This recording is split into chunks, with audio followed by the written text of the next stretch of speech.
What's up, Greg, and welcome back to another episode of This Tunnel Lady is kind of cringe. Oh, no, Danny, watch out! She's right under me, isn't she? In case you're unfamiliar like I was just a few weeks ago, the Tunnel Lady, aka Kala, aka Engineer Everything on TikTok, makes TikTok videos documenting her experience digging a massive tunnel system under her suburban house. Is this safe? I do not know. Is this legal? I also do not know. But is this really, really good content?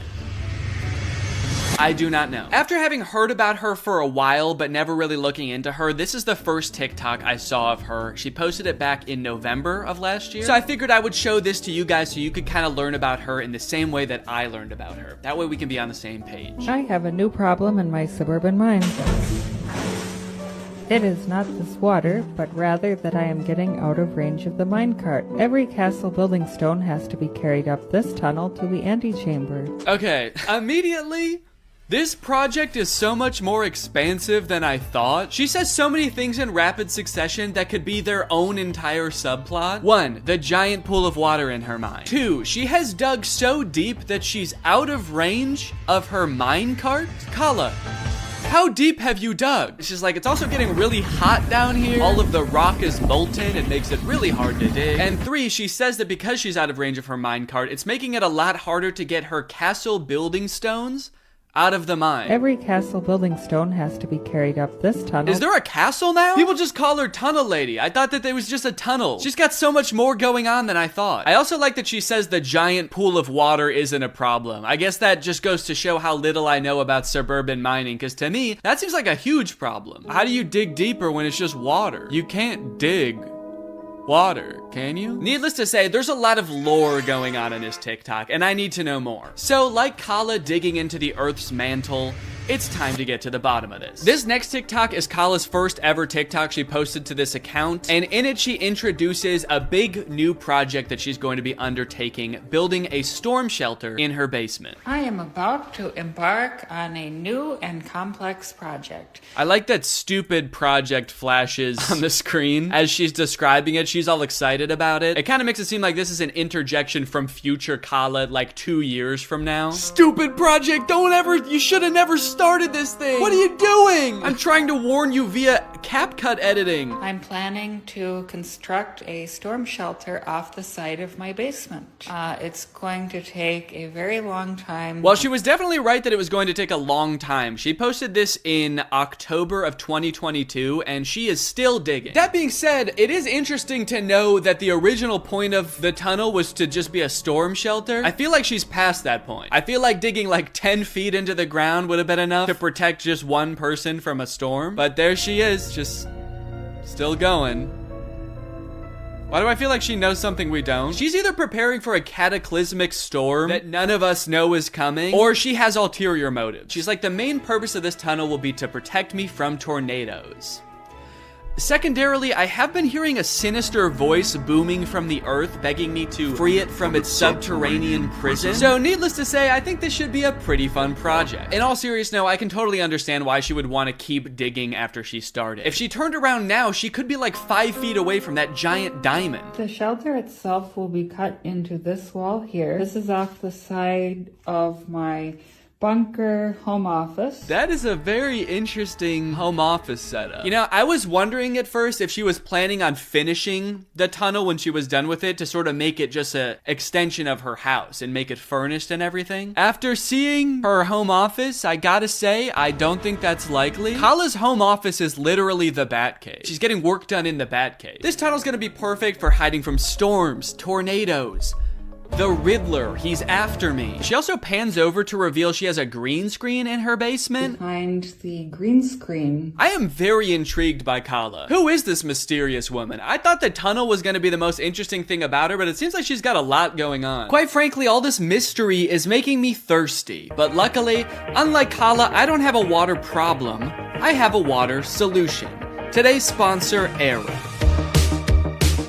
Air Up is a great way to meet your hydration goals because sometimes you're just not in the mood for water. You want a little bit more zest to it. And Air Up flavors your water via scent. You place this little scent pod on top. Right now it's deactivated, but as I pull it up like this, it becomes activated and air is able to flow through the pod into the nozzle and then into your mouth, where your mouth feels like it's tasting the flavor. In this case, I have a lime scent pod on here, but they come with a variety of flavors. So even though I'm just drinking water with no chemicals added or nothing, I feel like I'm drinking something that's lime flavored. One of the best parts of Air Up is that you're getting all the fun of having flavored water without any of the downsides, like added sugar or sweeteners or chemicals. It's just straight up water and smell. I like sipping from my Air Up while I'm writing videos, doing work, even filming, as you can see. That extra bit of flavor just puts a little bit of pep in my step. And trust me, if you've seen the way I step before, you know that it's sad and it needs some pep. So if you want to try out this revolutionary hydration technology for yourself, head on over to the link in the description. Get yourself an Air Up. Get yourself a bunch of fun flavors. Thanks to Air Up for sponsoring this video. Thank you to you guys for checking out Air Up. Just 6 days after posting the original TikTok, she posts this video where she goes over the litany of problems she has already run into. We're running into some problems that have put us into a dead halt. Unfortunately, there is a little bit of water seepage. It's not a blocker, but it is irritating. Yeah, I hate to break it to you, Kala, but it's gonna get a lot worse. If you think that amount of water is irritating, you're gonna be pissed in like a year when you have a literal well in the middle of your mind. We have run out of space for excavated rock and have to get the elevator working now. Yeah, you're definitely gonna need to figure out a way to get the rock out of there, because otherwise it's not mining. You're just moving around rocks. You can't just be like, all right guys, I finished the tunnel system. It's actually the exact size that my basement used to be, but I moved all of the rock into the basement, so now I don't have a basement anymore. I just have a basement-sized tunnel, which sucks because that's where all my bat gear was, and the penguin actually is after me right now. The power cord has started smoking and sparking. The biggest problem is that the jackhammer has stopped working. Okay, great. Perfect. Excellent update. You're like 2 feet into the tunnel, and every single part of the operation is already going wrong. Even things that aren't mining related are going wrong. That extension cord? Not a mining issue. That did not require any prior excavation knowledge. You just need a new extension cord. That kind of just feels like her being like, everything is going wrong. Gravel is piling up. The jackhammer is smoking. My blender stopped working, so I can't even make milkshakes anymore. But hey, I guess that's just what happens when you commit to tunneling into the earth. No more milkshakes. Ever again.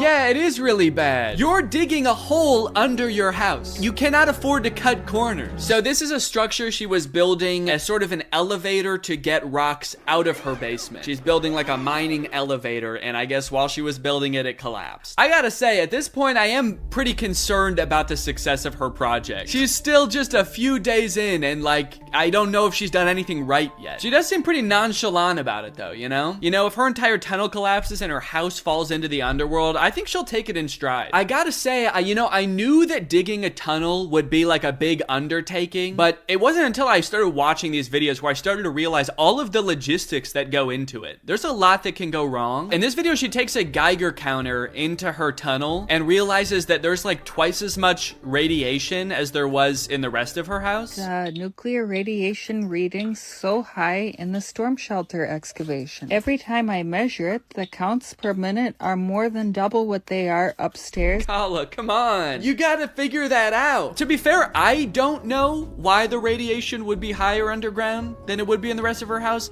But I'm not in the mine. It's not my mine. You gotta figure that out, dude. Yeah, the top comment is radon question mark? That's not good. The next video, she's doing the same thing with a Ouija board. Hey guys, does anyone know why every time I take the Ouija board into the tunnel, it spells out, I must consume the souls of the innocent? It doesn't do that anywhere else in my house. One of the reasons for extending my tunnel system is to harvest a layer of building stone. So far, I only found one good layer, about a foot thick. It is fractured in ready-made rectangular prisms. It's crazy. I'm finding all of these perfect building blocks. They're rectangular. They look great. They're gonna fit right in my neighborhood because they're actually already the same color as my neighbor's foundation.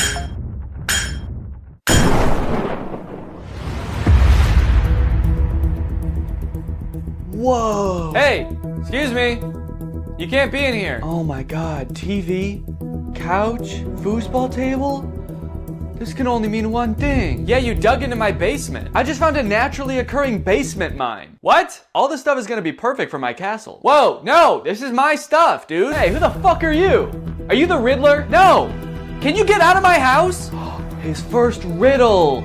Oh, you dastardly scoundrel. Okay, I'm not a scoundrel. You're no match for my bat gun. Oh, that's just a normal gun. Now, despite having seemingly no experience building a tunnel at the beginning of this video, she is learning at a rapid rate. Just a few months into this project, she posts this video sort of boasting about her engineering skills. I'm in a tunnel with 5,000 pounds of wet concrete over my head. And the only thing separating me from becoming a pancake is my own engineering. Extremely impressive. I, for one, could never. I get claustrophobic if my clothes are too tight. At this point, it seems like some of the things going wrong start to calm down. She starts learning super fast. Lots of new skills. She starts posting videos about managing the water problem in her tunnel, learning electrical so she can have power down in her mine. And mind you, while all of this being self-taught is extremely impressive, it also kind of makes it terrifying to watch. In one of her videos where she's doing the electrical of the tunnel, she describes electricity as magic. Before this project, I had very little experience with electrical. In fact, I used to consider it magic, which it basically kind of is. You should definitely not consider it magic anymore. You should definitely consider it science at this point. I also like that she added in a sound like she's casting a spell. It kind of is. Yeah, so I learned all this electrical stuff. It's basically magic. You're cool to me, says Chris. You're amazing, says Jen. Impressed with you, says Sylvan Energy Solutions. You would be impressed, Sylvan Energy Solutions. You sound like an electrical company, but then you have like a magical owl as your profile picture. I'm impressed that you figured out electricity is magic. It takes most people a long time to figure that out. Now, it's not all fun and games on Kala's account. While she is getting a lot of positive, supportive comments, at some point, the tide began to shift a little bit, and people began to wonder if she was really qualified to be undertaking such a project. I think it happened somewhere around a year or so into it when she did this year in review and showed off everything that she's done in the tunnel and learned so far. It's just been over a year since I started. Oh my god. She has learned a lot. She learned to teleport. Maybe she did learn magic in there. She's like, as I tunnel closer and closer to the Dark Lord, he is anointing me with more and more powers. Teleportation has made things much more convenient in the tunnel. Convenient and scary, because sometimes I'm not in complete control of it, and I just teleport to parts of the earth that I have not tunneled to yet. In August of 22, I cut an opening off the side of the sub-basement and started to carve into the solid rock. Fabricated an elevator to lift material. I used hundreds of concrete blocks and yards of hand-mixed concrete. She's learned a lot doing this. My only question is, has she learned why she's doing this yet? I feel like that would be valuable insight to have, maybe, because it's definitely not a storm shelter anymore. Are we allowed to build tunnels? I've always felt like my home is missing a dangerous mine shaft. The city inspector watching this right now? And it turns out that comment was kind of onto something, because eventually Kala did get shut down by the city, as detailed in this article. How Tunnel Girl's DIY storm shelter took over TikTok, then people turned against her. In 2022, a TikToker began documenting an elaborate underground construction in her home. As her videos garnered traction, people began questioning the safety and ethics of her project. Okay, safety I understand. Definitely, I could see how people would think this isn't safe. Ethics? She like bringing kids into the mine or something? I guess ethical concerns could boil down to the fact that, you know, she could be like digging a giant sinkhole under her neighborhood, and that could affect her neighbors' houses as well. That's pretty fair. You know, I would be concerned if I found out one of my neighbors was like hollowing out the ground beneath my house. So that could be the ethical concern. It could also be like releasing horrors from the earth beyond our comprehension. One of those two, I guess. What began as a characteristically quirky TikTok anecdote of a person on a curious home renovation style mission has become a messy source of debate, speculation, and even political contention. Political contention? Did I miss something? What happened? Experts are worried as the tunnel appears to be headed straight for the White House. And she has a gun. Is she planning to hop out of the floorboards of the White House and assassinate the president? Or does she have a map to treasure? Kala has refused to comment. Over time, her project became increasingly ambitious. By August 2023, Kala referred to her project as an underground tunnel system. See, that's a big leap. That makes me think she's not being totally honest with her motives here, because that's quite the escalation from the storm shelter she was building originally. I swear, man, these influencers, you give them an inch, they'll take a mile. The next line of the article is like, by January of 2024, Kala referred to her project as a subterranean metropolis. What she's involved in isn't new. It's known as hobby tunneling, a passion for underground digging typically associated with men. Ah, yes, the masculine urge to dig. Have you ever noticed all men are born with this innate desire to burrow into the earth and hide from God? Over the past year, viewers have questioned whether Kala is qualified to undertake the complex construction work depicted in the videos. She has repeatedly acknowledged that she has no formal training, but believes that she can teach herself the necessary skills to perform the work safely. In one comment under a July video, she clarified that she is an engineer, as her TikTok handle suggests, but a computer engineer, not a civil or structural one, as people presume. Yeah, no, I could see why people would have gotten that twisted. I'm not saying that she intentionally tricked people. In fact, I think it was probably an honest mistake. She is an engineer. But I could totally understand why people would be shocked to find out that the woman hauling thousands of tons of rock out of her basement is in fact not that kind of engineer. In November, Kala was interviewed by NBC News clarifying that the project wasn't a doomsday bunker. Yeah, well, that doesn't really clarify anything, because like if it was a doomsday bunker, that would have clarified what it is, but now I'm just more, like that's just more confusing now. I'm not really a prepper or concerned about that kind of thing at all, but I just thought it would be neat to have, like a little protective shelter area, she told the outlet. And so I started working on that, and also it's a challenge, and I live for challenges. It keeps me preoccupied and keeps me entertained. Okay, well, there's the answer we were all looking for, I guess. She just likes it. She's having fun. And at the end of the day, isn't that all that matters? In late December, videos expressing concern about the impact Kala's project was having on her neighbors began to circulate. Oh, okay, no, that wasn't all that matters. Then on December 31st, Kala responded to rumors that her project was being shut down with a video explaining that local city officials had halted it. So they did give me a stop work order and are requiring an immediate evaluation by a professional engineer. Fortunately, contrary to few rumors here, it is constructed entirely below the slab of my house. Wait, how is it entirely under the slab of your house? It is constructed entirely below the slab of my house. Didn't you start at the edge of your basement and then dig like 30 feet in one direction? Maybe I just don't understand the shape of her house, but I feel like she's definitely in her neighbor's yard at this point. Also, wouldn't making the tunnel system completely under the slab of her house actually be super dangerous? Because that's the dirt that your house is sitting on. So the project is halted. Kala is waiting to get her tunnel system approved, and that's pretty much the whole story right now. Or is it? While watching through all of her videos, I uncovered a bit of a strange subplot that not enough people are talking about. Bedroom remodeling. Previous occupants considered this room haunted and reported frequent creepy occurrences and ghostly encounters. I'm planning on reimagining the room and renovating the walls/carpet. The bulkhead needs to be fixed and the shoddy trim replaced. I love the curtains. Okay, hold up.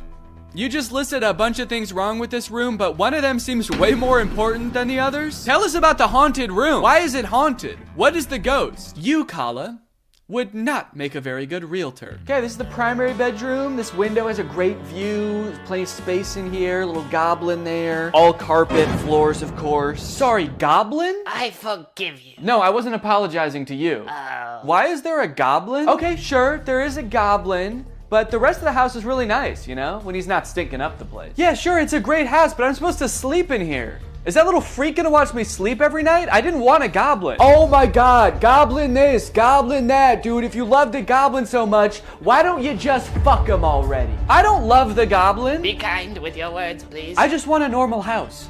Nice windows, nice floors, no goblin. Well, if there's no goblin in the tunnel, why don't you just sleep down there?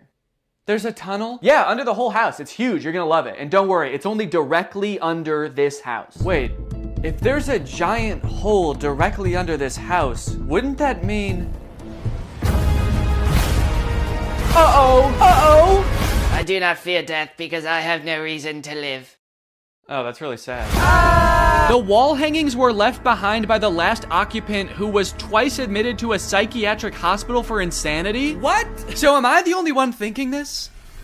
This is why she's digging the tunnel, to get away from the ghost. I knew there must be a better reason, and this is it. She's got a ghost in her house. But unfortunately, Kala, I do have to inform you that ghosts can hunt the ground under your house too. They own the ground rights all the way to the core of the earth, actually, unfortunately. And the air rights too. So don't try building a castle over your house either. You won't be safe there. The first time I saw this video, I was stunned. I was like, how were you only talking about this sometimes? But don't worry, she does have another video about the room where she goes into more detail because so many people asked about it. Yes, this room has a dark past, including haunting and madness. I rented it to several friends over the years, and they reported voices, hallucinations, and negative energy. Okay, did you tell them that you were actively tunneling underneath them? Because I feel like that could explain at least one of those things. They reported hearing voices, banging, jackhammer sounds, creepers hissing, zombies moaning. I am currently renovating the room slowly as a side project, hoping to freshen it up for a brighter future. Okay, so if two of your friends have been driven to insanity by the room, They reported voices, hallucinations. I don't think that renovating it is gonna help. I mean, by all means, go for it. I support the renovation. There's no reason the room needs to also look insanely haunted just because there's a ghost there. Turn it into like a nice little zen oasis that just happens to torment the souls of those in it. Maybe those two things will cancel each other out and it'll just feel like a normal room. You know what would be a better use for all that castle rock, actually, that you've been finding in the tunnel? Just fill in that room. Fill the whole thing up with dirt. Just be like, we don't have that room anymore. Also, Kala, it sounds like you've had several friends rent this room from you. I rented it to several friends over the years. Why do you keep renting it to people if you know it ruins their lives? You, Kala,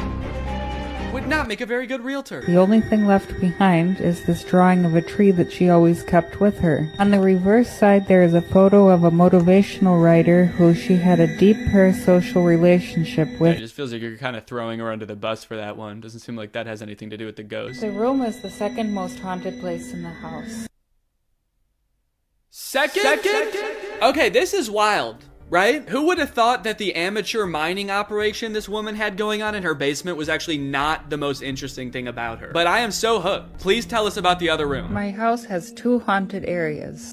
One is this troubled bedroom, and the second is this normal-looking closet. I like that she says normal-looking closet as the camera creeps in toward a terrifying closet with horror music swelling. Ah, yes, totally normal-looking closet, the kind every house in the 1800s has. Oddly, I was not able to view the bedroom with that closet before buying the house, and it was still locked during the home inspection. Damn, that's really weird. Who was the realtor? You? I felt some suspicion, but after closing, everything seemed fine. Wait, what happened there? Did she just trip in the middle of the take and continue on like nothing happened? Closing, everything seemed This is the most interesting person in the world. I was upstairs cooking with a few roommates, and we heard a muffled pounding sound from downstairs. But the room was empty. A moment of silence was broken by renewed racket from inside the closet. Okay, well, it's time to sell the house. I think you have to sell the house. I don't know how many rooms your house has, but if two of them are uninhabitable due to ghosts,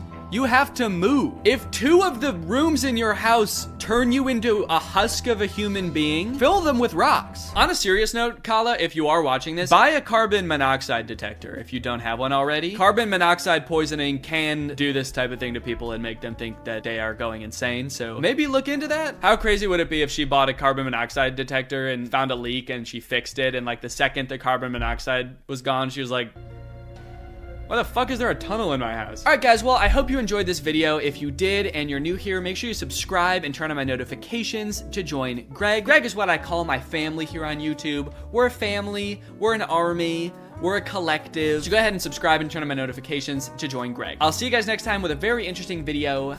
Bye-bye. What's up, Greg? It's me, Danny, back with another episode of Viners Turned YouTubers, the show where we look at people who used to be on Vine and then they turned into YouTubers. It's a pretty self-explanatory title, so I don't know why you guys wanted me to explain it. So if you used Vine a lot, you remember the Dobre twins. I think they went by Twin Bots on Vine, and then maybe later they changed their name to Dobre twins. They were really popular on Vine for dancing, doing these crazy dance moves in grocery stores. It was a very strange genre of Vine. I think they made one dancing video in a grocery store, and it did well because people were like, huh, that's an interesting place to dance. And then they just kept doing it over and over and over. And then Vine died and Then they made a Musical.ly account and started doing it there over and over and over. And you know what? It got old after the very first time they did it. But they just kept doing it, and now it looks like they've got a YouTube channel. I just recently found it because they were on the trending page the other day with this video called Is It Real or Is It Chocolate? And it's on their account called Dobre Brothers, and to my surprise, I clicked on it, and they have other brothers. It's not just them. There's 2 other guys here, and they're not twins, so I don't know where these guys came from. But I had like almost completely forgotten about them until I saw this video of them. Now, after watching some of their videos, the Dobre twins or the Dobre brothers, I should say, seem to be the epitome of knowing the formula that gets you views on YouTube and executing that formula perfectly on paper, but in reality, they just have like no personality, almost to the point where it seems like they don't really want to be on camera most of the time. Like, they're not excited about anything. They just sort of are there because they're making money, and they really could take it or leave it as far as like being an entertainer goes, or making people laugh, or even being interesting whatsoever. They're just sort of phoning it in on that aspect of being a YouTuber, but the money and views they definitely like. So this is the video, Is It Real or Is It Chocolate? They basically just have these tools in front of them. Well, first, actually, they started off with this ad read that's very, very half-assed. What's up, Dobre Army? Dobre Brothers back here for another vlog. Today, we're gonna do something really fun and interesting. But before we get started, you know a video is gonna be fun and interesting when the person starts off the video by saying, this video is going to be fun and interesting. You can trust these guys. Look at how fun and interesting they look. But before we get started, I have some really cool news for you guys. Let's do it. There's this app that pays you virtual tokens just for the fact that you are living.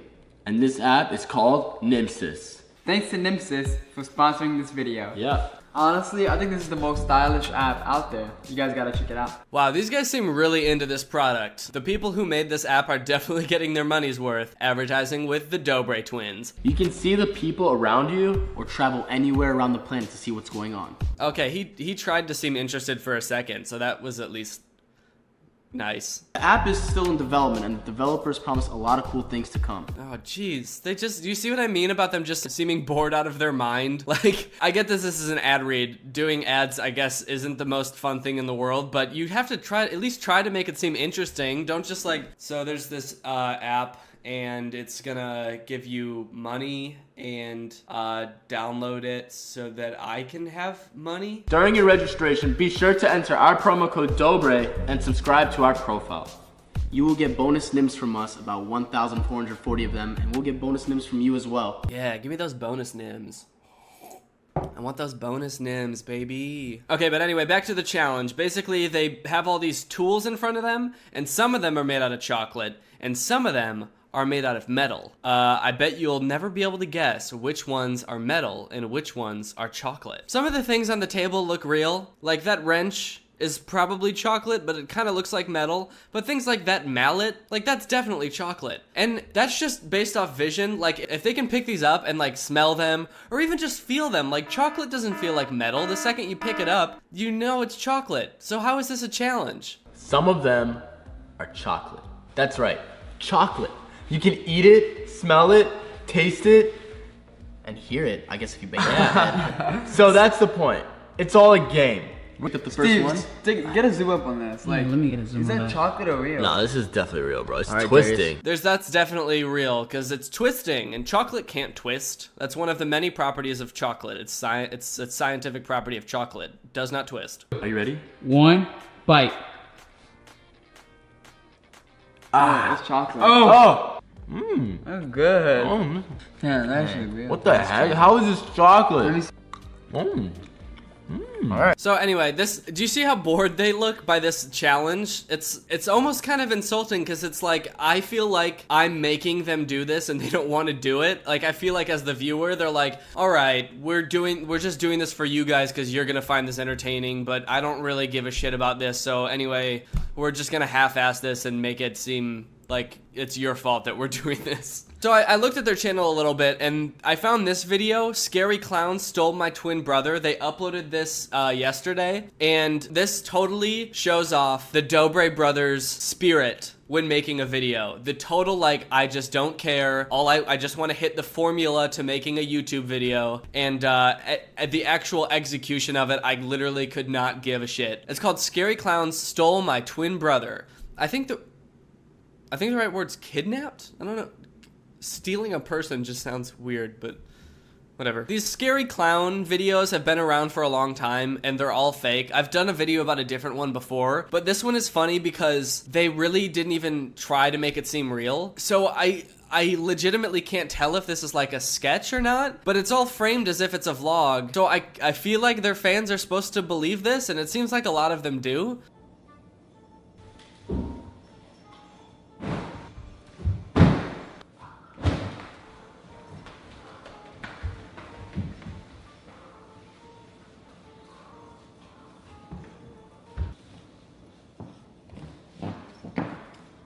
Just as a warning, if there's any jump cuts in this, like the scene cuts a little bit in the middle, that's me adding it in. This video is very slow paced, and I'm worried that I'll lose viewers if I show the entire thing. So I'm going to try to speed up the pacing of this, but just know that in all of the spaces where I've cut things out, it just plays out just very long and drawn out, and there's no real cuts for the majority of this video. Look, this camera. I can't reach it. I can't reach it. Oh, you need to reach that. I'm not tall enough. Enough time. Is the camera on?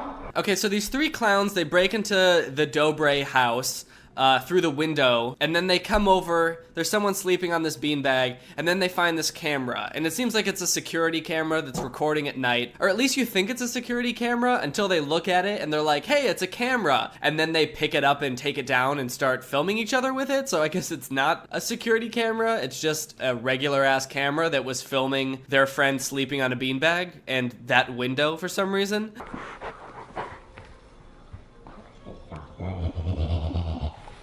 Stay there. Whoa, whoa, whoa, whoa, whoa, whoa, whoa. Stay right there. Whoa. Okay, you can tell right off the bat that this dude is scared shitless. Just look at his expression when he sees these clowns. He is terrified. Either that or he's a great actor, because I can't tell if this is for real or not. Yeah. Who are you? Who are you? Back up. Stay put. What's your name? My name's Steve. Steve? Yeah. With that hair, I'd call you Weave.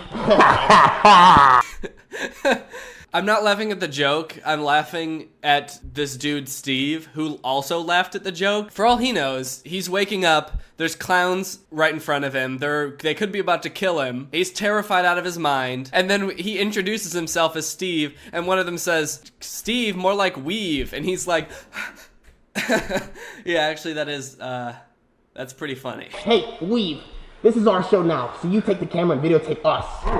We're gonna be on what's it called? Instagram. Okay. Alright, guys, come here.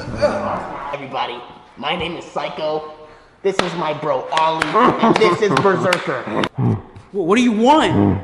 Where are Tweedledum and Tweedledoo, those twins?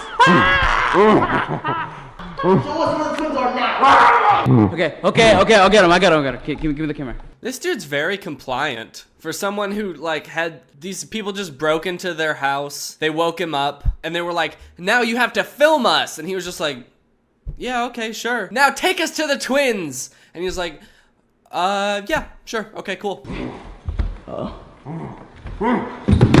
gotta be quiet. Snap out of it. Get a move on, cameraman. Take us right to them. This is our show. Ring a bell. These clowns are full of really quality jokes. Great puns. Like, they may be scary, but at least they've got some good jokes. I mean, even Steve, aka Weave, can appreciate a good clown joke. Here. Are you playing a trick on us? I'm not.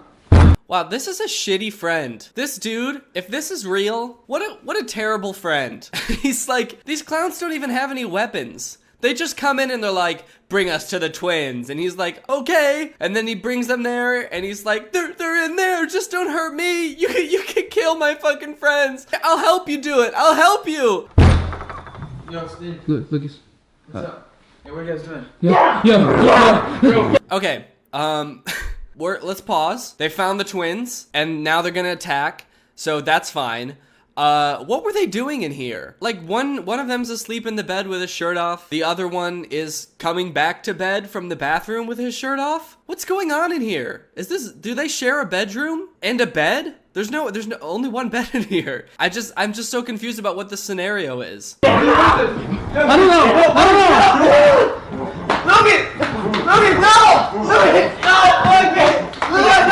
And Weave is just still filming this? He's not gonna put down the camera and help. He backed himself into a corner so he could get the best angle, and now he's just filming his friends get murdered by clowns. And by murdered, I mean gently tossed around. Oh! This is a prank? Oh no!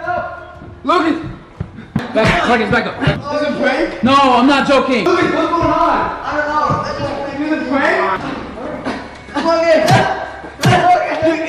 Okay, I'm not gonna lie, I actually did think that this was fake at first, but after seeing those punches, I mean, there's just no way that this is fake. After seeing those punches, I mean, he wouldn't take punches like that for a fake video. Alright, well, I guess this is real. Stay back!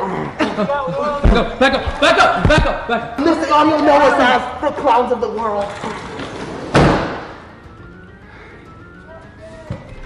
Hold up.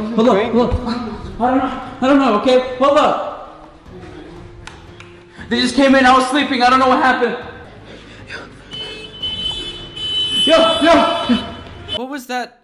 What was the motivation for that? He was like, okay, they left with my brother, now what do we do? I don't know, let me go over here and flip the light switches a few times, and let's just stand in our house until something else happens. Yo! They did the tractor! No!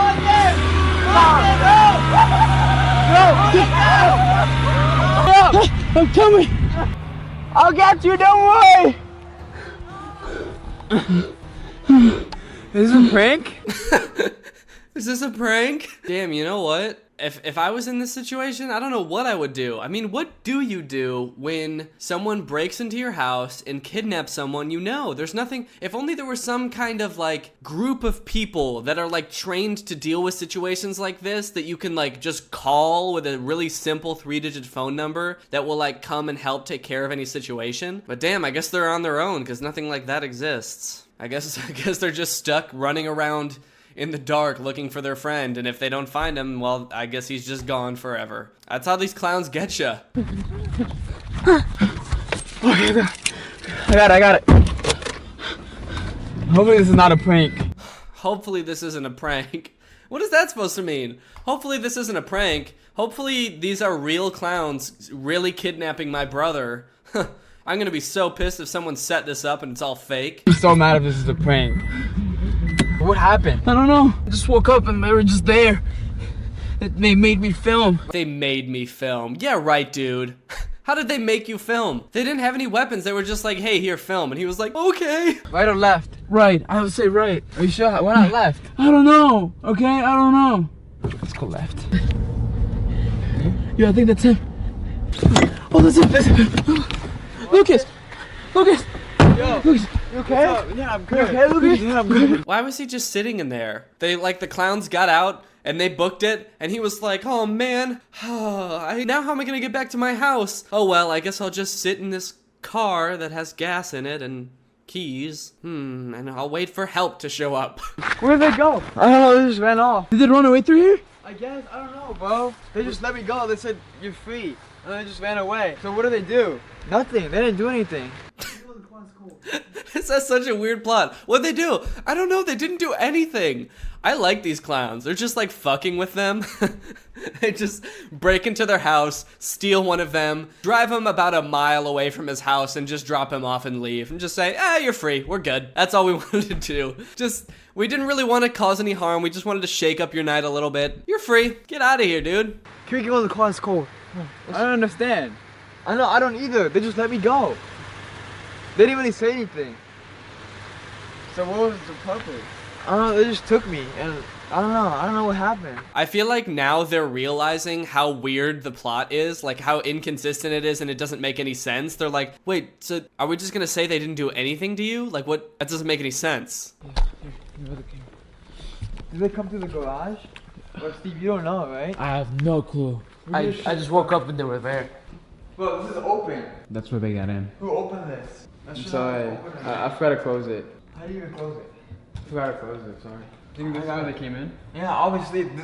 Like, I don't know. Where else would they come in from? I'm just so confused. Like, were they're acting right now like they could not even imagine a world where someone broke in through that window or broke into their house at all. But then why was the camera that they're holding right now recording the window at the beginning? This is the same camera. It was just sitting there recording. There's so many plot holes. This whole video is a plot hole. It's so strange. Like they didn't put any thought into it going into it. They were like, let's just make a scary clown video because that's what gets views and we're smart. Anyways, this has been a look at where Viners turned YouTubers have gone. You know, a lot of people say that when Viners started going to YouTube to make content, that YouTube somehow got worse, or like the Viners took over YouTube, and YouTubers in general seem to apply a negative connotation to that. And I think in some cases that's true, like Logan Paul or Jake Paul. This, I don't really have much of a negative attitude towards because I just think that this is hilarious. But I think that a lot of YouTubers in general just don't look at the Viners that are actually making good content on YouTube. There's plenty of Viners that make good stuff now. David Dobrik makes really funny vlogs. Drew Gooden, Cody Ko, me, I make really good videos. They're all very good. It's just so easy to look at the really bad content and say, well, that's Viners for you.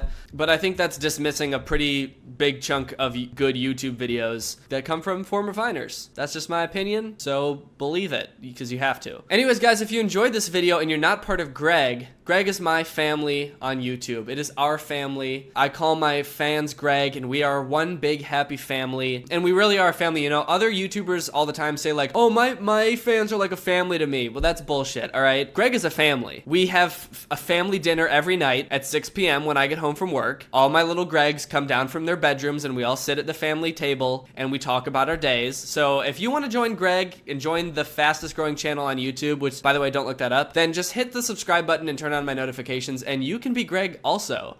Also, I just realized today that when you turn on someone's notifications, it asks you if you want occasional notifications or always notifications, and it's set to occasional by default. I don't know why that is. Why would you want to click for notifications and then be like, let's leave it up to chance when I get a notification. I'm gonna let YouTube roll the dice on this one. It just seems weird that they would do that. So anyway, I don't know. Also, if you want this merch, it's at dannygonzalez.store, so go there and get some. And I have a little Greg Discord server. It's a little group chat full of a bunch of other Gregs. I'm in there. Other Gregs are in there. We talk, we have fun, and we chat. And it's a good way to get to know all your other fellow Gregs. If you want to join that Discord server, you got to support me on Patreon. The link for that is in the description. Sorry I haven't posted in a little bit. I was kind of sick. As you can probably tell by my voice, I'm still a little congested, so sorry about that. Thank you, Michelle, for turning on my notifications. You are truly Greg. If you want to be the shout out in one of my videos, turn on my notifications and be one of the first people to comment on my videos. I'll see you guys next time with a really funny video where I get my butt stuck in a public toilet and end up screaming for 12 hours until someone helps me out. Bye. What's up, Greg, and welcome back to the Beef Zone, baby. This is where we talk about the internet's hottest drama going on right now. Today we're going to be talking about Axel Weber. He's a TikTok star, and he's already started one of the year's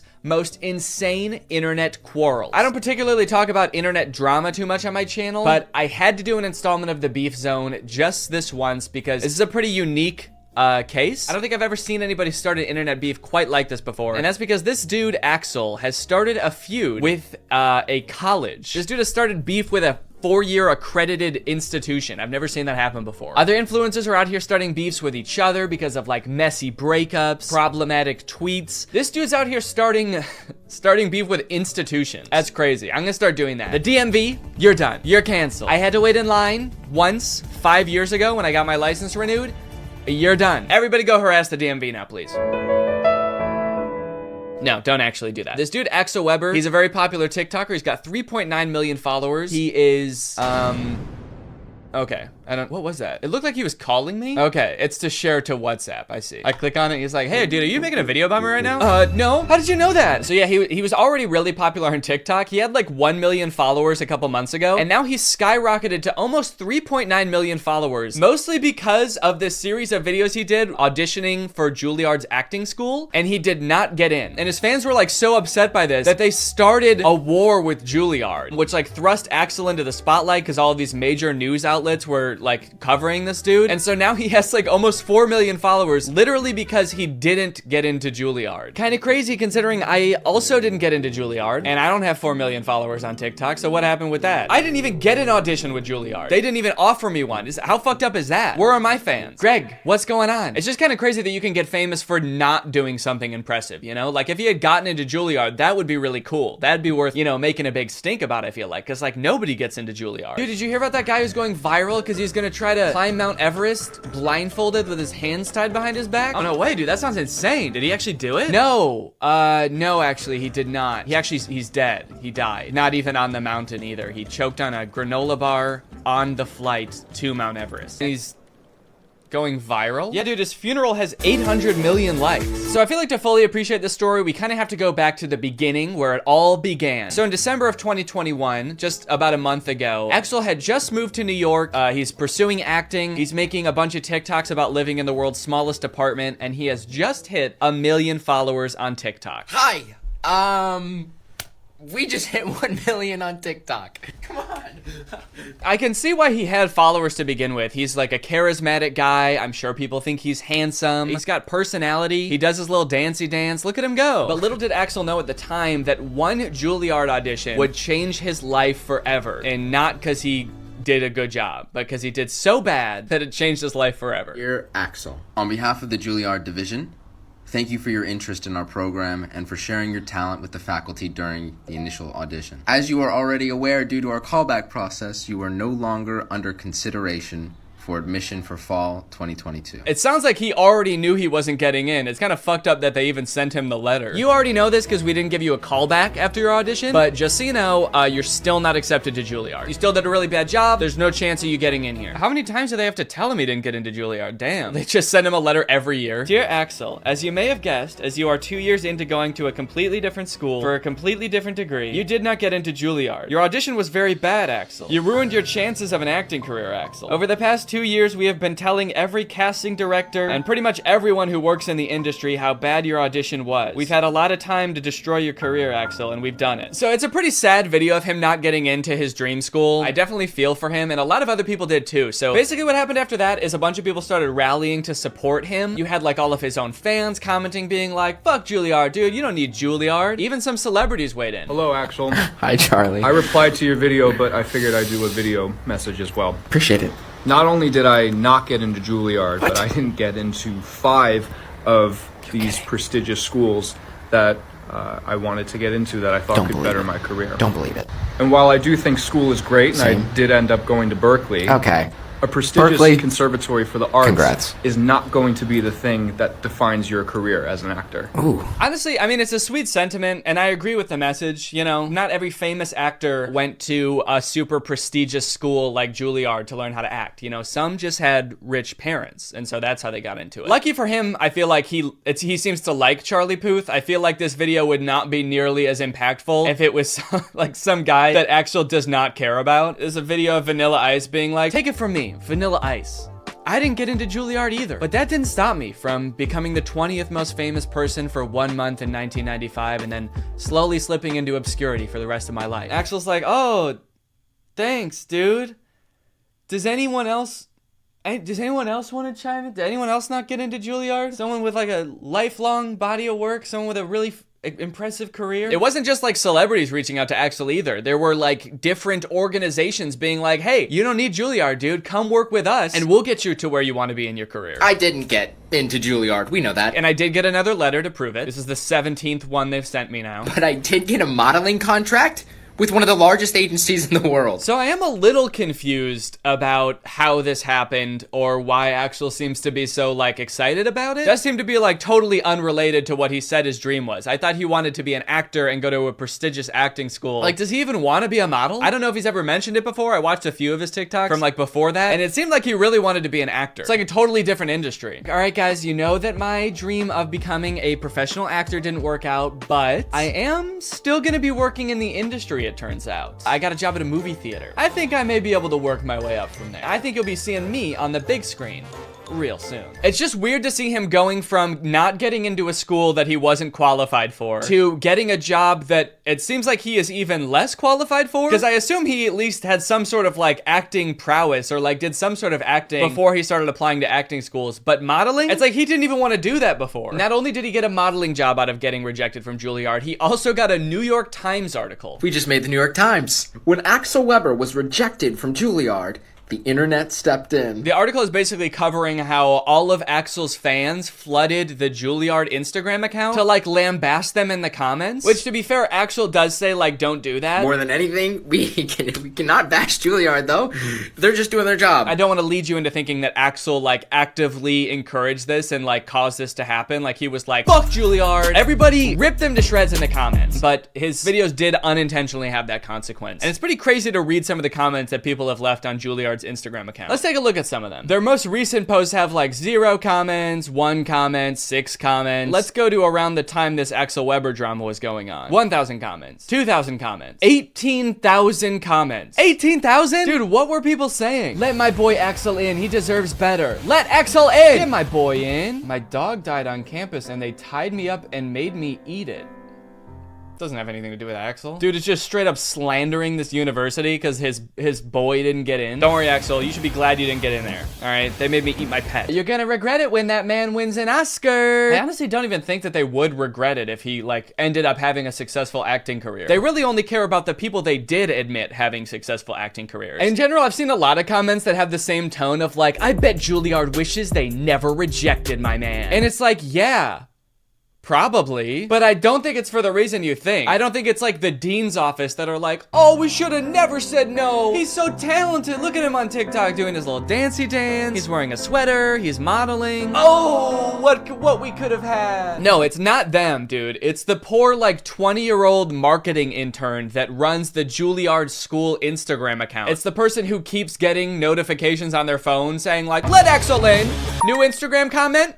Let Axel in. They're the one that's probably like, Jesus Christ, couldn't they just fucking accept this kid? I really like this comment. Let him in, you dogs. L school. Juilliard does not care, all right? They do not care that they have 18,000 comments on one post. The headmaster of Juilliard, what is it? What is like the person who is in charge called? Is it the dean? The headmaster? The principal? I went to college. I don't know why the president. We had a president of our school. I don't think the president is reading these comments being like, L school. Oh, classes are canceled today. Go home. Everyone go home. It's also like, whoa, dude, don't start insulting the kid's dream school. You're not really rooting for him if you're like, oh, you wanted to go to that L school, Axel? That decrepit excuse for a school run by dogs? I definitely feel bad for whatever school he applies to next if he ever tries to apply for college again. When they get that application, they're just gonna like start sweating immediately. All right, who's next on the list of applicants? All right. No pressure, but if we don't let this kid in, we're gonna get doxxed and swatted. Right now, you're probably wondering, like, what were Axel's chances of getting into Juilliard? Like, was he a shoo-in and like a really good actor and had like an insane experience? What is this guy's qualifications? First off, let's look up how hard is it to get into Juilliard. Spelled Juilliard wrong, so I am definitely not going to get in. Admission to Juilliard is highly competitive with an overall acceptance rate between 5 and 8%. So it's an extremely difficult school to get into. Obviously, it's like insanely prestigious. But you know, maybe he killed his audition. Maybe he's a great actor. So let's see. He has a TikTok talking about how his audition went. So let's hear in his own words how he describes it. Here's how you absolutely botch a Juilliard audition. Remember I said the only thing I can't do is an accent? I did an accent. I couldn't help it. I just Oberon to make him smile. It just sounds better when he sounds like he came straight out of an HBO show. All right, I know it's not the point of the TikTok, but what does he mean I couldn't help it when he said he did the accent? Like, did you prepare your audition and not practice an accent at all? And then the second you get into your audition, you're like, hello, governor. Why am I talking like this? Oh, no. Did you really just decide to do an accent on the fly? Because, like, holy shit, what a bad idea. Of course you didn't get into Juilliard, dude. You went off book. You became a different nationality. Live. The guy gave me absolutely no reaction. He just stared right into my soul. I feel like that's kind of how auditions go, though. If you do a really great job, they're not supposed to be like, I Like right off the bat. I think they're supposed to play it cool because they can't like make you think you got the part just in case, you know, someone even better comes in and then they have to give it to that person. And what reaction was he expecting? Guys, I don't think my audition went very well. The admissions director didn't even come. He just said, thanks, that'll be all. You know what he should have done if he wanted to impress them? He should have came into the audition speaking in a British accent, and then when he was actually reading his monologue, switched to his regular American accent. They would have been blown away. I have an audition for Juilliard, January 9th. I have to learn some Shakespeare.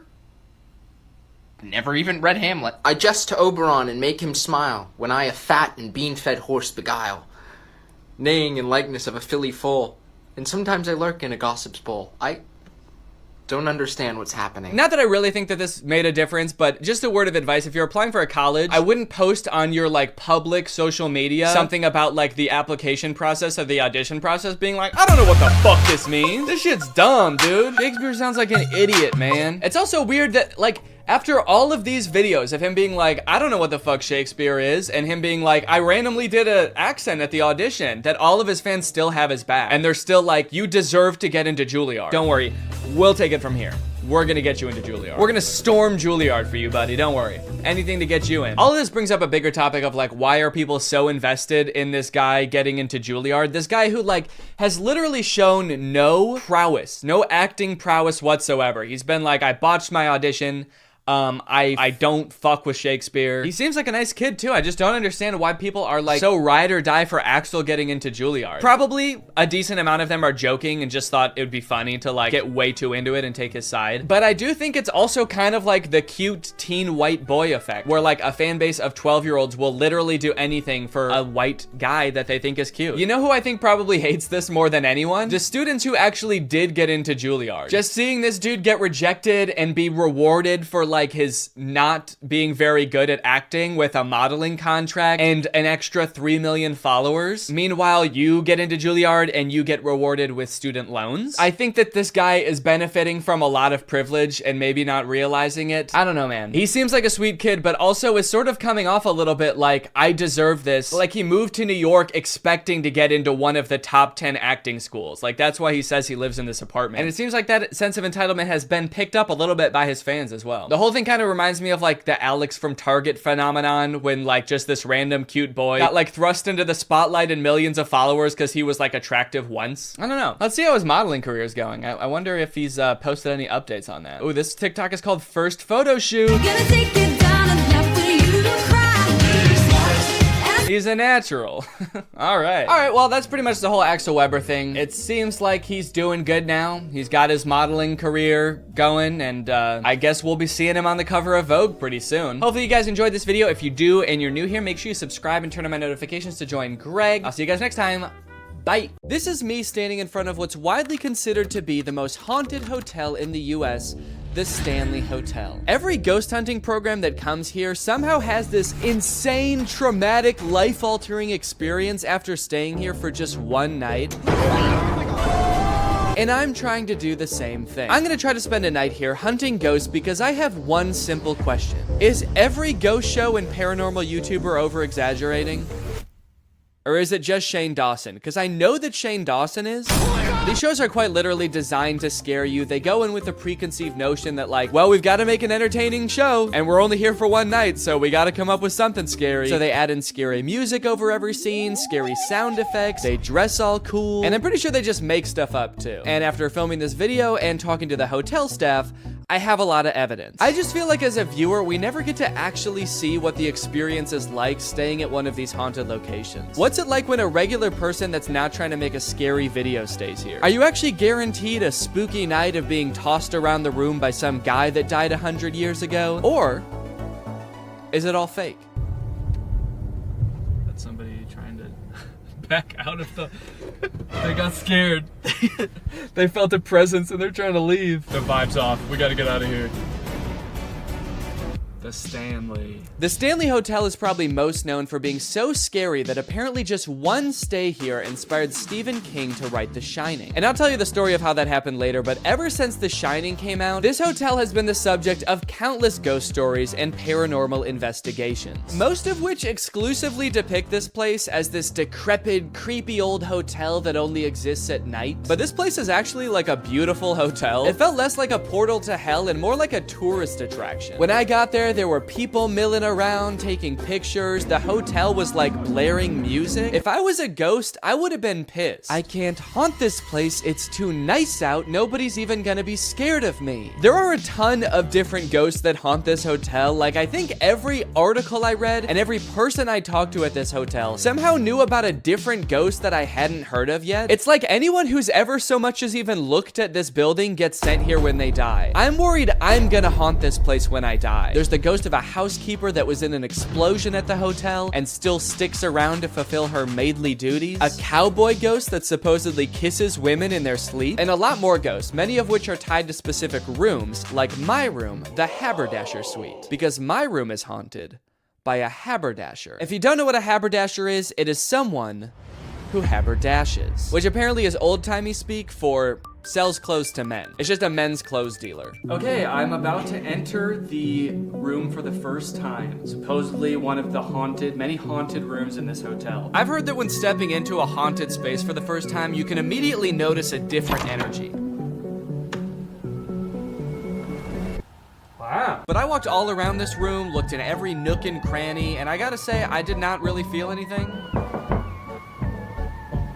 It's a good sign. There is a fly flying around. I don't know if you can see that. I keep seeing it smack into the window. He's trying to get out of here.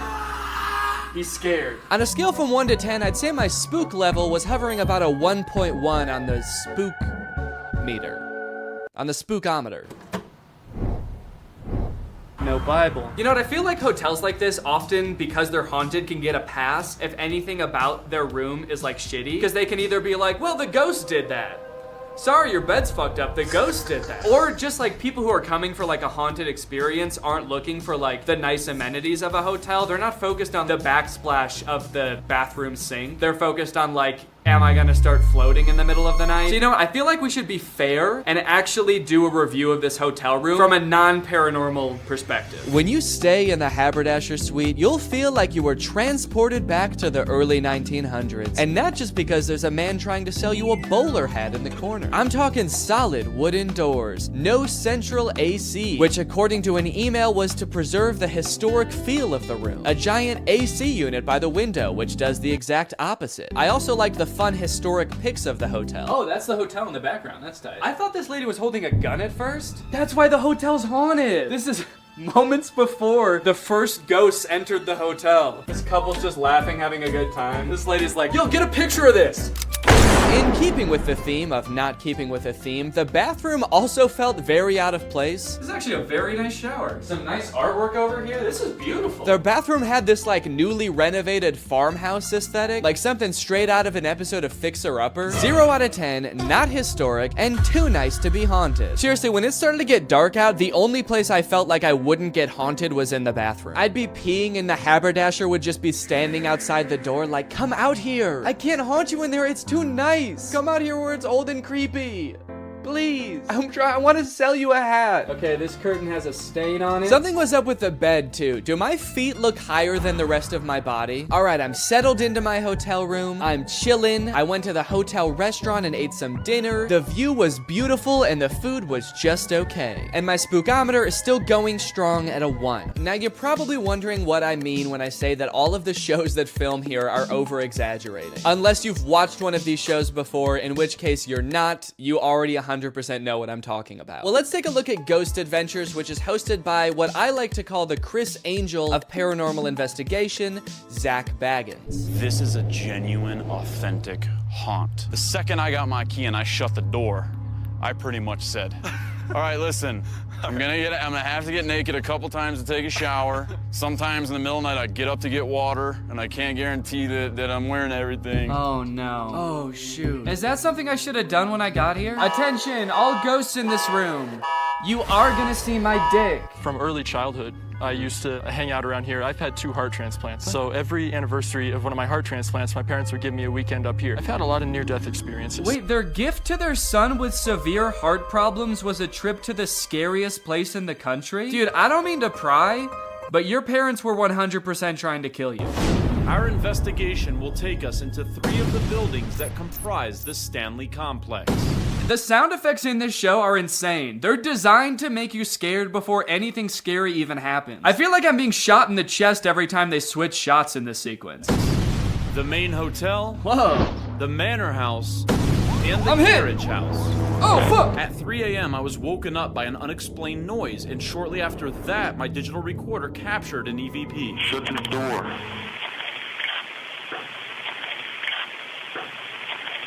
Stuff like this is pretty hard to dispute because it's impossible to tell if this is staged or not, or if this is just like static that happens to somewhat resemble a human voice. Without the text on screen, it kind of doesn't even sound like a voice. Like, let me play a different one, for example, and you try to tell me what you think it says.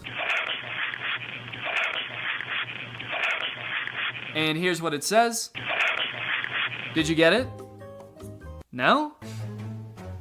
I knew you didn't have what it takes to join the Ghost Adventurers. Get out of my hotel room. And then we get to Shane Dawson. I think they tried to decorate for Christmas, but it is scary. Why are all these chairs so scary? Watching Shane Dawson investigate the paranormal is like watching a wounded deer try to investigate a theme park. It doesn't matter what happens, he's going to be terrified.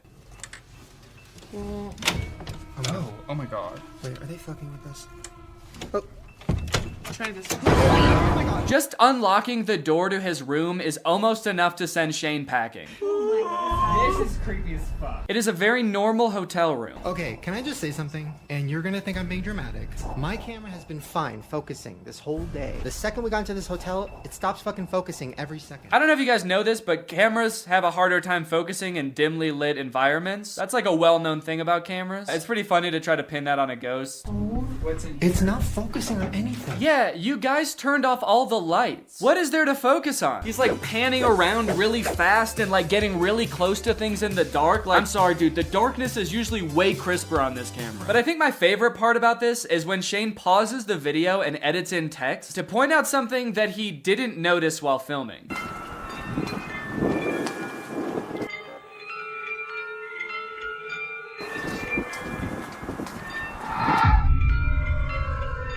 I've shown this to so many people. Did you guys see anything? What did he think was there? I'm so confused. He didn't have to edit that in. It might be nothing? Yeah, no, it definitely was nothing. Throughout this video, Shane adds in sound effects that are designed to make his terrified reaction seem a little more justified. Oh my god! He'll hear like a tiny bump noise that came from outside and then add in like the loudest horror sound effect you've ever heard. Here's the actual sound effect, and then here's how scared that made me. Okay guys, I have a confession to make. I know I talked a really big game about all the ghosts that have been spotted in this hotel, and as I was doing some research in my room, I started to realize that a lot of these stories might also be over-exaggerated a little bit. I know, apparently it's not just the ghost hunter shows that are doing it. Perhaps the hotel also has something to gain by playing up how haunted they are. 1911, maids up here are lighting acetylene gas lamps. There's a gas leak. This room blows up. The maid's name was Mrs. Wilson. It's believed that Mrs. Wilson is still with us in the hotel here. We've had guests walk into the bathroom, the light will turn on. Their clothes are put away in the dresser drawers and their bags are stacked in the closet. I have a couple questions about this story, because the way he tells it in this show makes it sound like the housekeeper is haunting the hotel because she died in this explosion at the hotel. She didn't. She didn't die. I looked it up. There's articles about this story. This happened in 1911. A housekeeper accidentally blew up like half the hotel. She sustained injuries. She broke both of her ankles, and then she died. In 1950. She lived for 40 years after this explosion. Honestly, even if she is haunting the hotel, like if she died here in 1950, that's her own business. The hotel doesn't need to go around spreading this story about her fucking up and blowing up the hotel. That seems a little bit petty, doesn't it? The interesting thing about the housekeeper ghost is that it's said that most of what she does to haunt the hotel is folding people's clothes and making their beds while they're not in the room, which Sure, it is pretty difficult to prove a ghost did that because that's what happens at every hotel when you leave the room, because that's what housekeepers do. But what would you rather her ghost powers be? Blowing up your room? Fucking up and just exploding the hotel? That wouldn't be a very fun ghost, would it? Yeah, this room is actually haunted by a creeper from Minecraft. If you hear hissing behind you, run. I'll be honest, at this point, I'm kind of worried I'm not even gonna get kissed by this cowboy ghost. And it's not just that, I also looked into the story about The Shining, and do you wanna know what happened? What inspired this hotel's biggest claim to fame? On a cold winter night in the 1970s, Stephen King stayed in room 217 at the Stanley Hotel. It was the end of the tourist season at the hotel, so it was very empty, and while Stephen was sleeping, he had a nightmare that his son was being chased by a hose, and it was so scary that he wrote a whole ass book about it. That's right. As far as anyone knows, and as far as Stephen King has ever said, Stephen King saw 0 ghosts at the Stanley Hotel. 0 ghosts. You can book the room Stephen King stayed in, and it is booked for every Halloween for 7 years, because the hotel's booking system only goes 7 years into the future.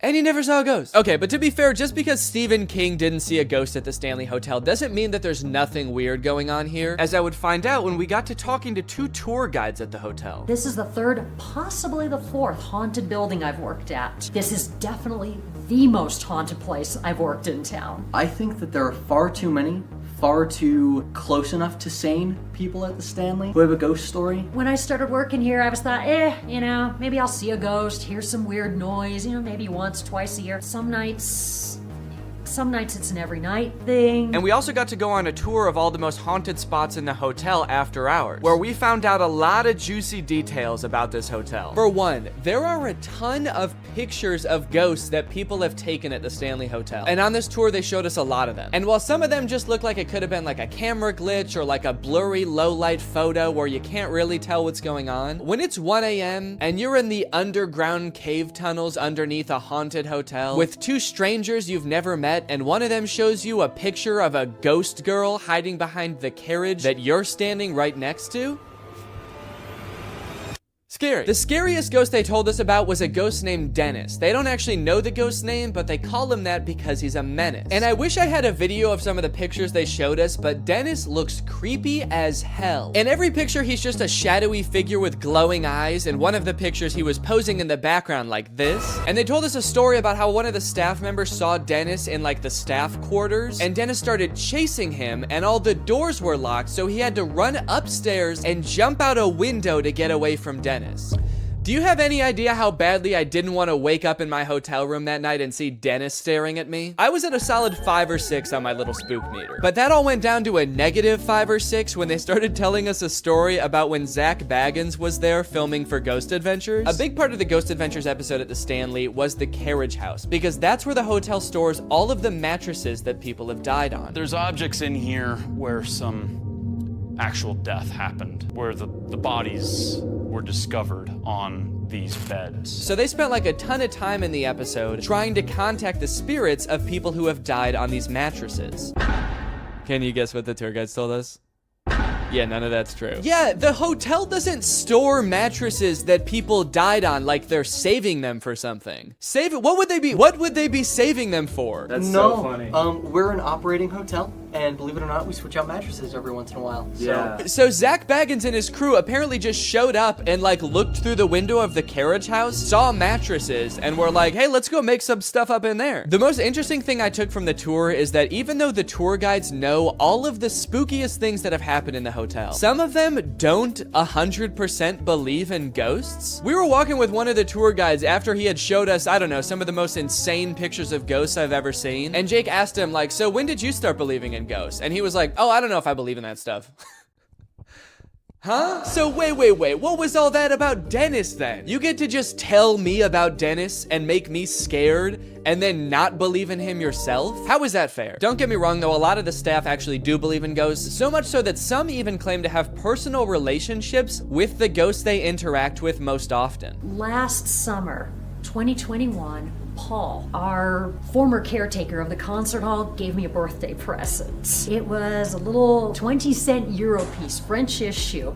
Left it on the front seat of my car 2 days after my birthday. I asked my husband, I asked my coworkers, I asked whoever, and then in a Ouija board session 3 weeks later, Paul claims it, and I carry it with me as a good luck token. I'm a very naturally skeptical person, so when I hear stories like this, my brain immediately jumps to like, let's think of all the reasons why this might not be true. So rest assured, that's all I've been doing since I got back from the hotel. But like, you know, I have a hard time calling people liars and saying that their like first-hand personal accounts aren't true. What I do know though is that while we were getting this tour, there were at least 1 or 2 other tour guides that were following us and trying to prank us the entire time by tapping on the windows of the rooms we were in with sticks. Cause I remember one day it was like completely drained. Who's there? I guess that's just kind of like a fun little thing they do there. A fun little hazing designed to, I don't know, make me shit my pants. There's nothing wrong with a little bit of hazing, except for when there is. So I am kind of curious how many of the paranormal experiences the staff have had at this place that were just pranks that they never found out were pranks. With me to the Stanley Hotel, I brought pretty much every ghost hunting device I could get my grubby little hands on. So let's turn off the lights in this hotel room and get to work.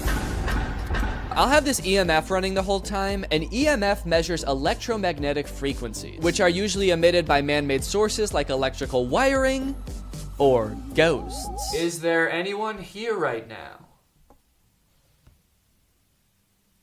It's still at 0. Another popular ghost hunting tool is a tiny twist-on flashlight like this. Because some ghosts might not be super powerful and might not be able to move really heavy objects, if you twist one of these flashlights right to the point where it's about to turn off, it makes it a lot easier for a ghost to communicate by flickering the light. I gave any potential ghosts a little demonstration on how to twist the light, and I was about to start trying to communicate when the unthinkable happened. So if there's anyone here, let's maybe make...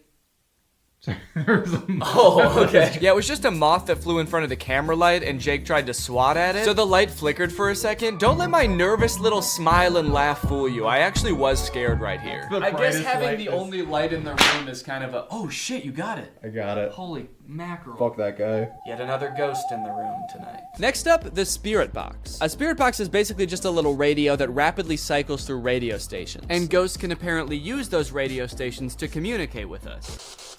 Okay, now I would like to ask again, is there anybody in this room aside from me and Jake? Okay, we got a little something. I don't know what it said. Kind of sounded like, oh, you can do it. Very encouraging ghost. I do appreciate that. Thank you. Is there anybody that is maybe... Okay. That actually sounded... I said, is there anybody? And it kind of sounded like it might have said, there is somebody. I'll let you guys listen to it a couple times. Let me know what you think. That is maybe. Full disclosure, I actually am pretty weirded out by this. This is a pretty strange occurrence. It does sound a lot like there's somebody. And so I will give 1 point to the ghost for that one. That was pretty good, buddy. If you're a ghost, make no noise happen. Like, make it so no words are said.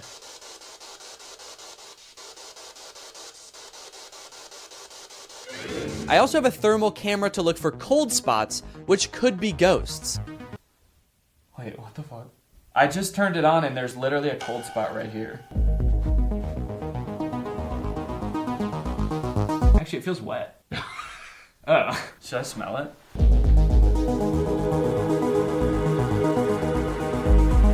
Okay, it kind of smells like it might be like a cleaner or something, I think, but it definitely is wet. Hey, Danny, it's future Danny here. Could you stop touching that? It's definitely pee. There was a small wet spot, and then a little trail, and then a big wet spot, like somebody started to have an accident, managed to control it for a second, and then hobbled 2 feet, and then just let it all out. Which leads to the scariest question of them all. Why did I put my face in that? Why was my first instinct when confronted with a wet spot in a hotel room to get my nose and lips as close to that baby as I could? I'm at home. It's been a week since I was at this hotel, and my spook meter is at a 10 out of 10. I think I was possessed by a piss goblin. Luckily, in the rest of the room, we didn't find any more piss. We also didn't find any ghosts, but at that point, I was more worried about the piss thing. Now, full disclosure, I've never like 100% liked the way that paranormal investigators go about like looking for spirits. Everybody goes in and like sits on the floor and is like, who's there? Can anyone say your name? Who are you? What's your name? Did you pass away in one of those beds? I think it's a little bit condescending. So I think if we're gonna find anything in this room, we're gonna have to get a little bit more drastic. Howdy, y'all. If there be any rootin' tootin' cowboys that like a good time, why don't you go ahead and flicker the flashlight?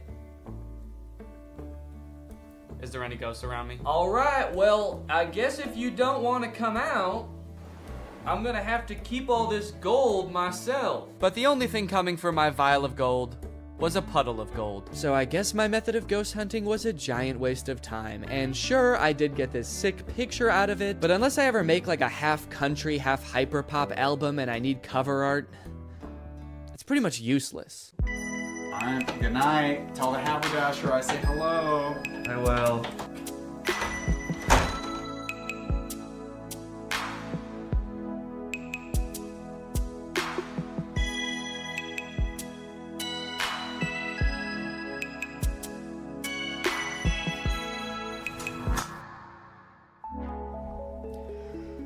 Okay, I am currently laying in bed in the dark in this hotel room. This is the first time I've been like alone with all the lights off in this room. First off, let's do a bed review, dude. This bed, very squishy, a lot squishier than I thought. So should be a pretty cozy night if I can get to sleep. That being said, I'm not gonna lie, I am scared. It's honestly very frustrating to be scared right now. I think in an attempt to avoid sitting in complete silence, I just started saying anything that was on my mind, which resulted in me performing what reads like some sort of paranoid ghost-themed stand-up set. Why are people only scared of ghosts when it's dark? The fact that ghosts would only come out when it's dark, it, like, implies that ghosts only exist to scare living people? I don't subscribe to that. Why would that be? All right. Yeah, man. Sick. Whatever makes you feel less scared, dude. Ghosts don't just come out in the dark. They also come out in the daytime. So you should be scared right now, but you should also have been scared all day. Very clever. Definitely having all of the pictures that they showed us on the tour, like replaying in my mind, is not gonna help. So I really ought to stop doing that before I really try to get into it. So if my brain could just stop with that, and then we could proceed with the rest of the experience, that'd be great. As I laid there, I could almost feel my brain wanting to play tricks on me. I was so like hyper aware of every shadow in the room, every sound that I heard, every feeling in my body, and it took me a solid like 30 minutes to calm myself down enough to try to go to sleep. All right, well, I'm just gonna try to go to bed. Good night.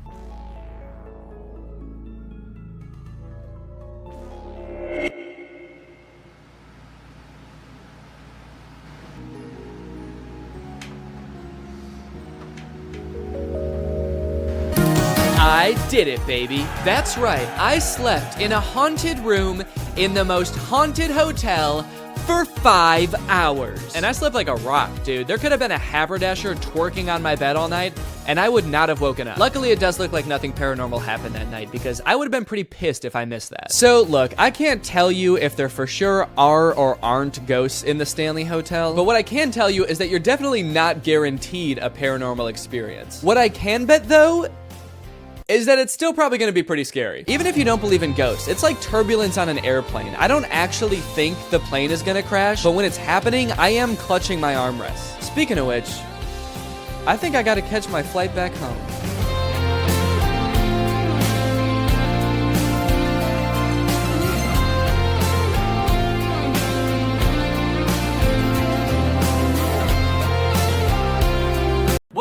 gang, what's poppin'? Or sorry. I mean, what's up guys, it's me, Danny, back with another hilarious video. So if you didn't watch the video I posted last week about Jake Paul's new song, Ohio Fried Chicken, you should totally do that because this video is going to be about all of the comments that I got on that video. It's come to my attention through these comments that Jake Paul fans aren't really tolerant of criticism, or comedy, or creativity, which I guess makes sense now that I think about it. I got my go. Today I just wanted to go through and read all of my favorite comments, plus your guys' comments, like my actual followers' comments in response to theirs are hilarious. So I just want to go through and like respond to some of these comments. Your nose is big. Take that as a compliment. I don't know what to make of that. Is it a compliment? Is it? Or are they being sarcastic? I do have a big nose. Does this person like big noses? I wish I could tell if they had a big nose. Their profile picture is just a picture of feet. So, fuck you, can you make a song in one day fucking judging people sitting on a chair, fat bag, hashtag Logang Pauler. Why are there so many periods? He did like ... but it's like 5 periods. And he censored himself? I don't understand the point of swearing and then censoring yourself. Like, if you're gonna say it, just say it. Otherwise, just say something else. Don't go halfway. In the first fuck, he put an asterisk for the U, but for the second time, he kept the U in and put an asterisk instead of the C. So, you can still see that it says fuck, because F-U-K still says fuck. You'll only understand the song if you watch Jake Paul's videos. I know. That's why I don't understand the song, because I don't watch Jake Paul's videos. Like if you agree, you can tell that he is making fun of Jake's song. You can also tell that I doesn't watch Jake Paul because at 3:25 he says, "Are these their babies?" Like if you agree, hashtag Jake Pauler. Hashtag fuck Jake Paul. Not trying to sound weird, but you have a cute face. You do sound weird. If you want to know whose babies they are, you gotta watch the vlog, bitch. I don't think you guys understand. I don't want to watch the vlogs. I think that they're really bad. That's why I'm making fun of the video. It's because I don't like it. That music video did not entice me to want to watch more of Jake Paul's videos. You put way too much thought in the lyrics, like if you agree. Someone had to put thought in the lyrics because Jake didn't. Also, I like that he said like if you agree and this only has 1 like. Fuck you. Dude, like, you can make that video better? Let's see. No. Tongue sticking out, hashtag cowboy chicken leg. Yeah, you're probably right. I have no idea how to make music videos. But the vid got 11 million views, bro! Why do people try to use the views as like an indicator of a good video? That's not what that means. Gangnam Style has 2.8 billion views. The 16th most viewed video on YouTube is Wheels on the Bus. It has 1.9 billion views. This guy is so clueless, he doesn't even know Jake is from Ohio. You do realize it's like KFC, but from Ohio. I did know Jake was from Ohio. I said that in the video. Is it from Ohio? He is better than you, bitch, so don't fuck about it. Don't fuck about it? It wasn't... Alright, that's fair. I'm not gonna fuck about it. Dude, you're think about it too much. I don't think you're think about it much at all. Dude, the music video is good if you just don't think about it. Just like, close your eyes, plug your ears, turn on the song, it's great. Fuck you with your pineapple hair, bitch. You ruined my day, Jake Pauler for life. Pineapple hair. Oh, he's making fun of my hair because pineapple hair is like when you have it short on the sides and up on top. But he's a Jake Pauler for life. And Jake Paul would never have such a dumb haircut. Oh, he does? Okay. They are just having fun. Quite being a critus. They are having fun. Don't ruin it. Okay, I'm just having fun too. So maybe quite being a critus about me, please. If I met you, I ruin your life. By Kyling you. Trying to get some views by reacting to the most poppin' person on YouTube for the past 2 months? Fuck you. Yeah, obviously that's what I'm doing. I wouldn't be making a video about this guy if he wasn't so popular. I'm trying to get subscribers, that's what you do on YouTube. Everybody on YouTube's just trying to get subscribers. Maybe Jake Paul's not, I don't know. It's not like he ever bragged about all of his subscribers in a song.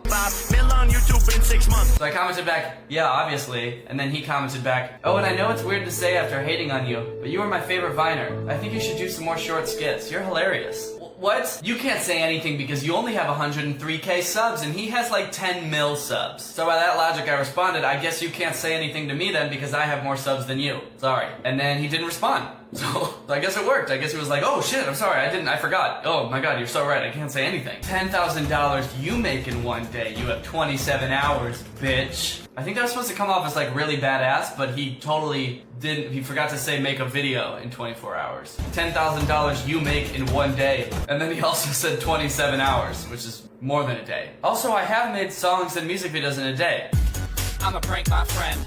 I'ma prank my friend. But what would I know, right? I will admit it is hard to write a song and film a video in one day if you're actually thinking about the lyrics instead of just saying the first thing that comes to your head. Chicken bitch. Don't subscribe to Danny. Jake is right about him. He sucks. Jake is right about him. Jake is right. Thirsty for views? Yeah. Shut up, just shut up, shut up. Your videos aren't even funny. Your voice ruins my day. I even muted you. Smiley face. Wait, you muted the video? You watched the whole video, you just muted it? Why didn't you just click off the video? You still sat through the entire video. Muted. Thanks for the view, I guess. You just want views. You're right. I should be more like Jake. Jake doesn't want views. Jake doesn't care about money. If he cared about any of those things, he would make clickbaity titles. He would make videos with really, really popular people. Oh, and don't even get me started about money. Jake doesn't give a shit about money. And I'm popping all these checks, brand new Rolex, and met the Lambo too. Drop some new merch, and it's selling like a god church. Started balling quick and loan, paying all designer clothes. They asked me what I make, I said it's 10 with 6 zeros. Do you like Jake Paul?